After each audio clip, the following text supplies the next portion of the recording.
अनिकेत मेहरा खानदान का छोटा चिराग था। उसके बड़े भाई और भाभी की अरेंज मैरिज हुई थी, जबकि अनिकेत को अपने साथ कॉलेज में पढ़ने वाली हरियाणवी लड़की नैना से प्यार हो गया। फिर अनिकेत और नैना की लव कम अरेंज मैरिज हो गई। नैना की शादी से पहले सबको उसकी जेठानी अनुराधा और सास लता के हाथ का खाना पसंद आता था, लेकिन जब से नैना ब्याह कर मेहरा परिवार में आई, घर के सभी लोगों को सिर्फ और सिर्फ नैना के हाथ का खाना ही पसंद आता। अनुराधा और उसकी सास वैसे भी अलग स्टेट होने के कारण उसे कुछ ज्यादा पसंद नहीं करती थी। एक रोज, वाह बहू, क्या स्वाद है तेरे हाथों में। कितना चटपटा और स्वादिष्ट खाना बनाती है तू। आहा, तेरे हाथ का खाना खाकर कोई नहीं कह सकता कि तू पंजाबन नहीं है। हाँ, बिल्कुल ठीक कहा पापा आपने। अरे इतना अच्छा खाना तो मेरी पत्नी अनुराधा पंजाबी होकर भी नहीं बना पाती। ये बात सुनते ही जेठानी जल भुन जाती है, लेकिन कहीं न कहीं उसे भी नैना के हाथ का खाना बहुत पसंद था। ऐसे ही एक रोज, सच में माँ जी कुछ भी कहो, लेकिन ये नैना ना खाना बड़ा अच्छा बनाती है, आपसे और मुझसे भी अच्छा। अरे चुप कर तू, ऐसा भी क्या अच्छा बनाती है। अब तो देख, मैं ना आज भरता बनाने जा रही हूँ, सब के सब अपनी उंगलियां ना चाटते रह जाए तो कहना। हाँ, बना लो आप भी भरता, लेकिन आज नैना ने कटहल की सब्जी बनाई है और उसमें से भी क्या खुशबू आ रही है। ओए होए, देख लो आपके बैंगन कहीं लुढ़कती ना रह जाए। कुछ देर बाद सब खाने के लिए आते हैं। लता सबको बैंगन का भरता खाने को देती है, लेकिन तभी नैना भी कटहल की सब्जी लेकर वहाँ पहुँच जाती है, जिसकी खुशबू से ही सब बैंगन के भरते को एक तरफ कर देते हैं और नैना के हाथ का बना चटपटा कटहल खाने लगते हैं। वाह बहू वाह, ये कटहल जरूर तुमने बनाया है। जी पापा जी। वाह नैना, तुम्हारे हाथों में तो जादू है जो किसी भी बोरिंग सब्जी को स्वादिष्ट बना देती हो। सब बिल्कुल ठीक कह रहे नैना, सच में मजा ही आ गया।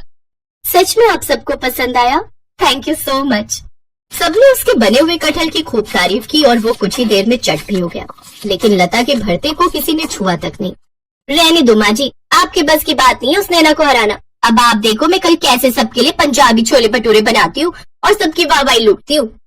अगले दिन अनुराधा छोले भटूरे बनाती है। अरे बड़ी बहू, अभी तक तेरे छोले भटूरे बने नहीं क्या? बस माँ जी कुछ देर और अब बढ़िया खाना बनेगा तो समय तो लगेगा ही ना। आप चक्कर बताओ कैसा बना है। वाह, बना तो काफी बढ़िया है, चल अब जल्दी से परोस दे। अनुराधा सबको छोले भटूरे परोसती है। सब खा ही रहे होते हैं कि तभी नैना मंदिर से आ जाती है। अरे ये क्या भाभी, आपने छोले भटूरे क्यों बना दिए? मैं तो सबके लिए पाव भाजी बनाकर गई थी, वो भी नींबू डालकर चटपटा सा। ये सुनते ही उन सबके हाथ वहीं रुक जाते हैं और वो नैना से पाव भाजी लाने की जिद करते हैं। नैना जैसे ही पाव भाजी लेकर आती है, सब उस पर झपट पड़ते हैं। अब अनुराधा के छोले भटूरे एक तरफ रख दिए जाते हैं और सब पाव भाजी खाने लगते हैं। अरे वाह, क्या खुशबू आ रही है।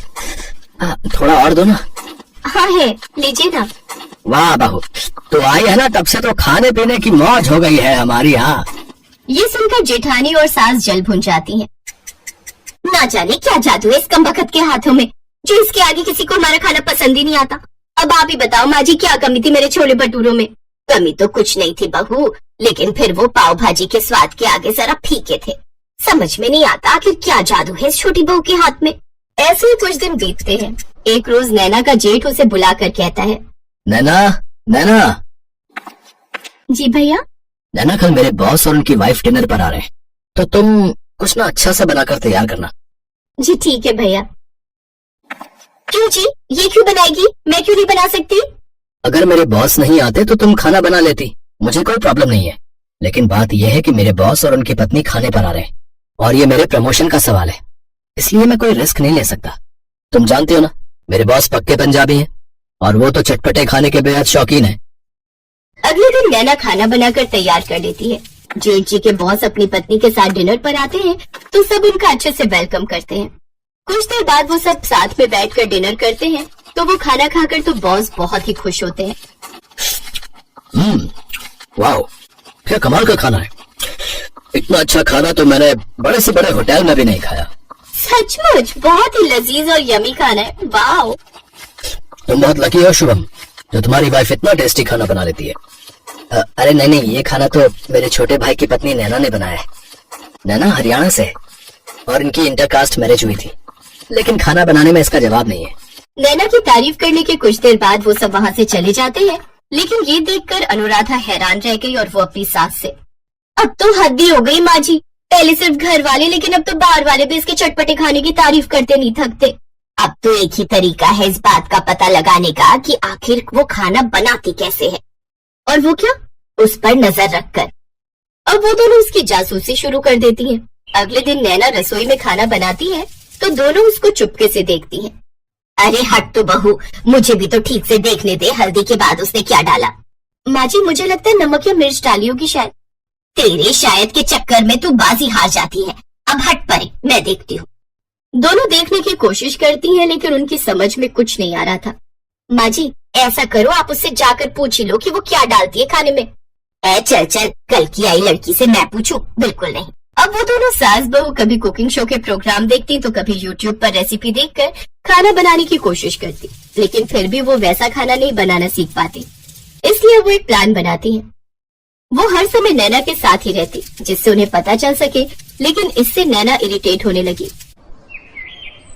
उफ, जेठानी जी और माँ जी को आखिर हो क्या गया है, हर वक्त मुझसे चिपकी रहती हैं। और फिर उनके हाथ काम की बात लग जाती है। माँ जी ये जाटनी ना बड़ी चालाक है, आपको पता है जो मसाले हमारी रसोई में होते हैं ना वो तो ये डालती नहीं है, ये तो कोई अलग ही मसाले इस्तेमाल करती है। हे भगवान, कहीं ये कोई जादू टोना सीख कर तो नहीं आई और वही हम पर आजमा रही हो। चल अभी चल कर देखते हैं आखिर उसने उस डिब्बे में रखा क्या है, कौन सी चीज डालती है ये जिससे सब इसी के गुणगान करते हैं। अभी नहीं माँ जी, रात को, अभी अगर जाकर देखेंगे तो उसे हम पर शक हो सकता है, और क्या पता वो अपने किसी जादू टोने से हम दोनों को बिल्ली या चूहा बना दे तो। हाँ, तू ठीक कहती है, रात में देखेंगे, वैसे भी मुझे नहीं बनना बिल्ली या चूहिया।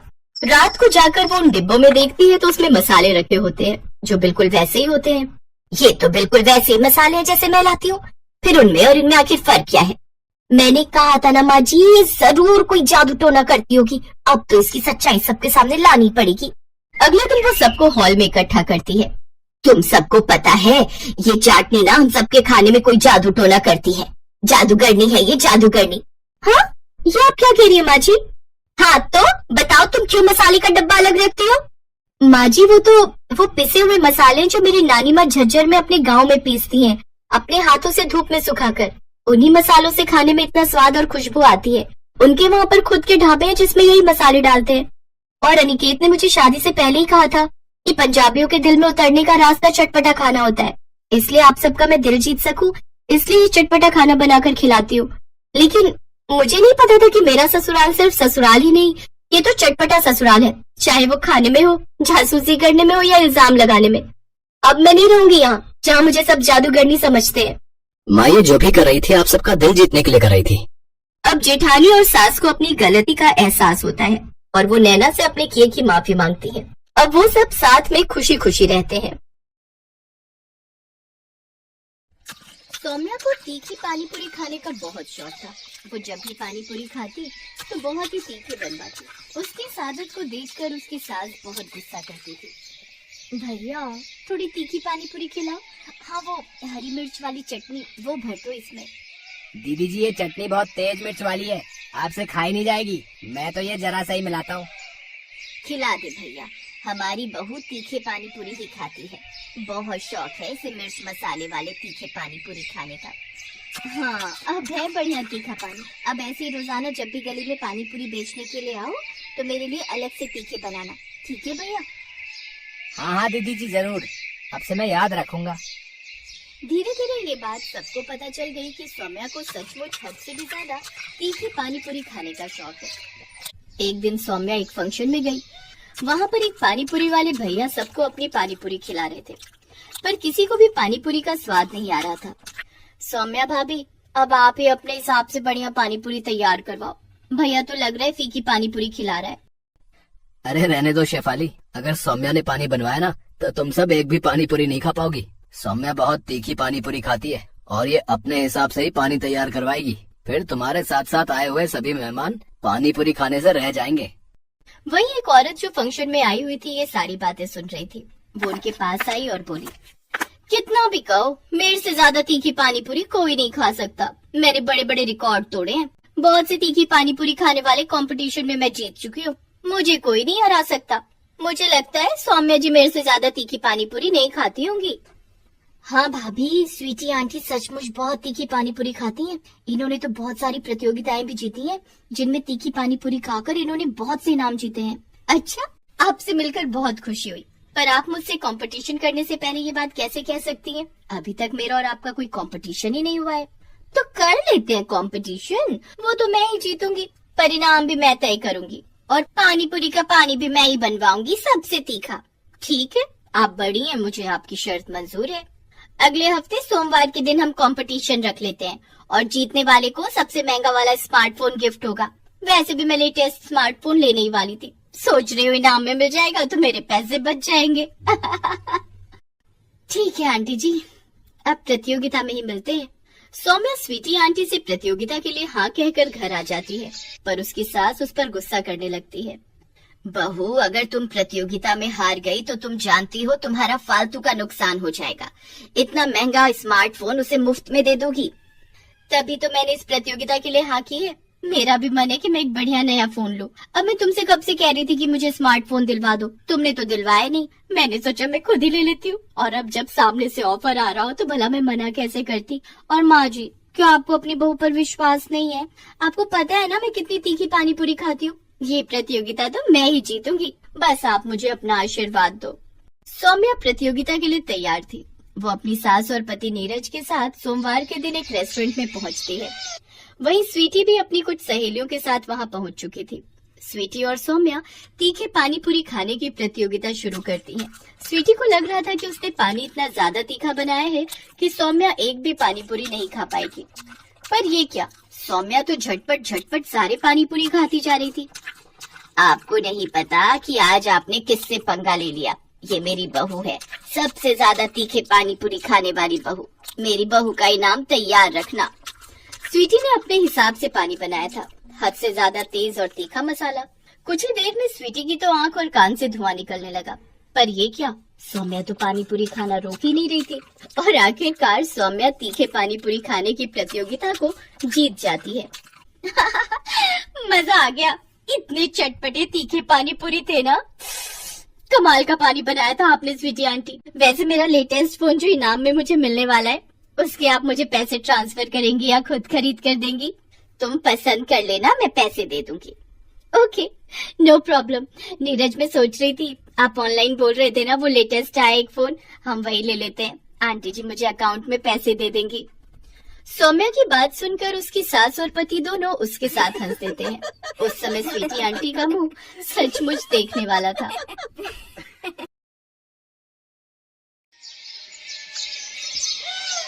दुल्हन की तरह सजी धजी अनामिका अपनी बारात के आने का इंतजार कर रही थी कि तभी वो अपनी सहेली निधि से कहती है, निधि, मेरे लिए जल्दी से वो सब तीखा स्पेशल डिश ले आ जो मैंने अपने लिए बनवाई है।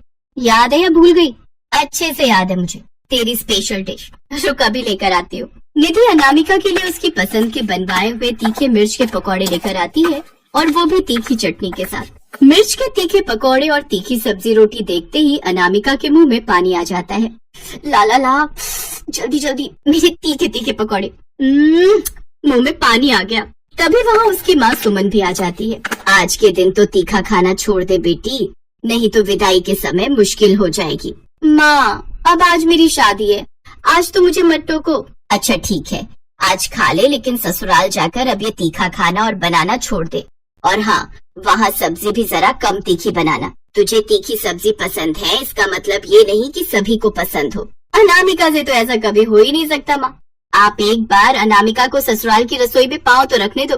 सबको तीखा खाने की आदत ना डाल दी तो कहना। हाँ हाँ, वो मैं अच्छे से जानती हूँ। तीखी सब्जी खाए बिना तो तेरा पेट भरता ही नहीं। अनामिका को तीखा खाने का बहुत शौक था, और खासकर तीखी सब्जी बनाना और खाना तो उसे बड़ा पसंद था। जब तक तीखी सब्जी में अच्छे से तीखा और नमकीन ना हो, तब तक उसे खाने में स्वाद ही नहीं आता। और अपने इसी शौक के चलते उसने ढेर सारी तीखी रेसिपी सीख रखी थी। शादी करके अनामिका ससुराल आ जाती है। ससुराल आने पर अनामिका अपनी पहली रसोई में सबके लिए हलवा बनाती है, जिसकी सब बहुत तारीफ करते हैं। लेकिन फिर बारी आती है दिन के खाने की, तो अनामिका सोच में पड़ जाती है। फिर वो अपनी पसंद का कुछ ऐसा तीखा खाना बनाने का सोचती है। कुछ ऐसा तीखा बनाती हूँ कि सबको पसंद आ जाए। वैसे भी सुबह मीठा खाकर अब तो तीखा होना ही चाहिए कुछ, लेकिन बनाऊं क्या? हाँ, हरी मिर्च की तीखी कड़ी और चावल बनाती हूँ। यही सोचकर अनामिका दिन के खाने में तीखी कड़ी और चावल बनाती है, लेकिन जैसे ही वो अपने सास ससुर पति को वो खाना परोसती है तो पहला निवाला खाते ही उन सबका मुंह जलने लगता है और वो सब बेचैन हो उठते हैं। आह, आह, उफ, अरे पानी दो जल्दी, पानी। ओहो, अरे ये क्या बना दिया बहू। अरे विमला जल्दी से चीनी लाओ भाई, नहीं तो पल भर में ही सारा मुंह जल जाएगा। लगता है बहू ने पूरा मिर्च का डब्बा ही उड़ेल दिया है इसमें। हाँ, उफ, यही लाई। माँ, मेरे लिए भी ले आइए। विमला अंदर से चीनी का डब्बा लाती है और सभी पानी पीने के बाद चीनी खाते हैं। उफ, ये क्या बना दिया बहू, इतनी तीखी सब्जी। माँ जी, कढ़ी भले ही तीखी है लेकिन है बड़ी स्वादिष्ट, आप खाकर तो देखिए। क्या खाक स्वादिष्ट है, इतनी तीखी सब्जी भला कौन खाता है। जाओ हमारे लिए पुलाव बना कर ले आओ। लेकिन अनामिका को तो तीखी सब्जी बनाने की जैसे आदत थी, वो जब भी कुछ बनाती उसके साथ तीखा कुछ जरूर बनाती, जैसे कभी तीखी मिर्च वाला या फिर तीखी भरवा भिंडी। जहाँ उसकी तीखी सब्जी को देखकर सब नाक सिकोड़ते तो वही अनामिका बड़ी खुश होकर वो सब्जी खाती है। आहा, भरवा भिंडी, वो भी ढेर सारी लाल मिर्च डालकर, मजा ही आ गया। बहू, तेरा यूं रोज रोज तीखी सब्जी बनाना और खाना ठीक बात नहीं।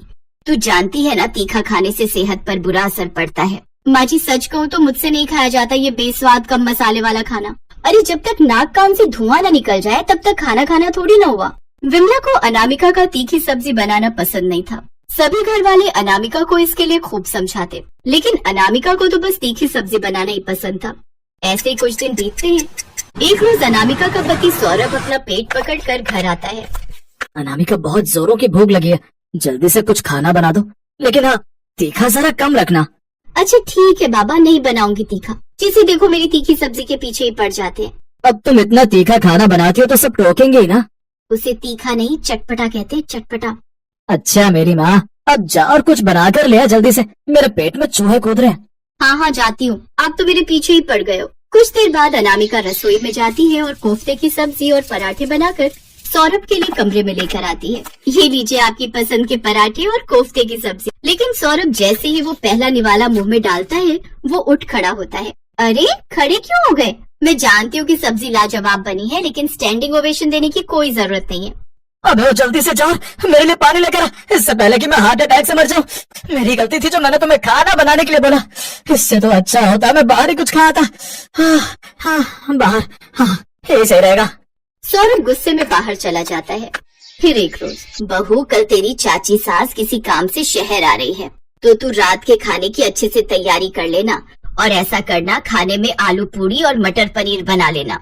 जी ठीक है माँ जी। अगले दिन अनामिका की चाची सास गांव से आती है। अरे शीला आ गई, और कैसी है? आ बैठ।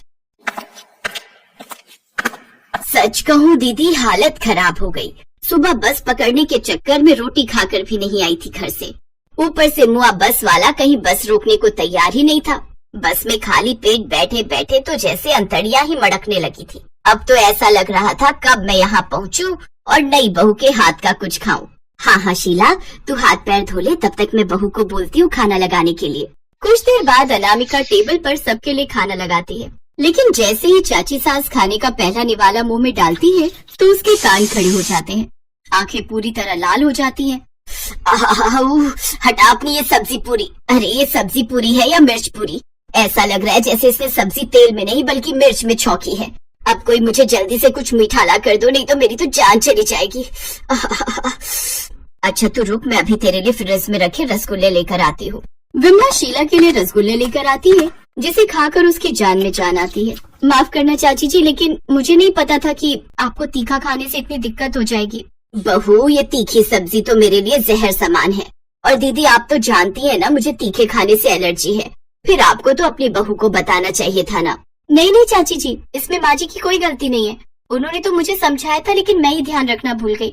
बहू, मैंने तुझे कितनी बार कहा है मिर्च में अपना हाथ थोड़ा टाइट रखा कर। अब मैंने तो रोज के मुकाबले मिर्च कम ही रखी थी, लेकिन मुझे क्या पता था कि चाची जी बिल्कुल उबला हुआ खाना खाती है। खैर कोई बात नहीं, मैं आप लोगों के लिए फिर से कम मिर्च वाला खाना बना देती हूँ। बहू तू तो रहने ही दे, हम बाहर से ही कुछ ऑर्डर कर लेंगे, कम से कम तेरे खाने से तो कम मिर्च मसाले वाला होगा बाहर का खाना। कुछ दिन बाद अचानक से अनामिका के पेट में तेज दर्द उठता है। उसे सांस लेने में काफी दिक्कत होती है। माँ जी, पेट में बहुत जलन हो रही है, सांस लेने में भी दिक्कत हो रही है, मुझे जल्दी से डॉक्टर के पास ले चलिए। वो सभी उसे जल्दी से डॉक्टर के पास ले जाते हैं, जहाँ उसका चेकअप करने के बाद डॉक्टर कहता है, देखिए, ज्यादा मिर्च खाने की वजह से इनकी आंतों में दिक्कत हो गई है। अगर इन्होंने अभी भी खाने पर कंट्रोल नहीं किया तो हमें इनका ऑपरेशन करना पड़ेगा। नहीं डॉक्टर साहब, मुझे ऑपरेशन नहीं करवाना। हमने कहा था अनामिका, तुम्हारी ये तीखी सब्जी एक दिन तुम्हें मुसीबत में डाल देगी, लेकिन तुमने हमारी बात नहीं सुनी। मुझे माफ कर दो माँ जी, अब से मैं ये गलती कभी नहीं करूंगी। मैं आज से ज्यादा तीखी वाली सब्जी खाना छोड़ दूंगी। अब से मैं कम तीखी सब्जी बनाऊंगी, लेकिन अपना ऑपरेशन नहीं करवाऊंगी। फिर अनामिका ने तीखा खाना छोड़ दिया। अब वो हिसाब से ही नमक मिर्च सब्जी में डालने लगी, जिससे अब उसके साथ साथ घर वालों की तबीयत भी ठीक रहने लगी।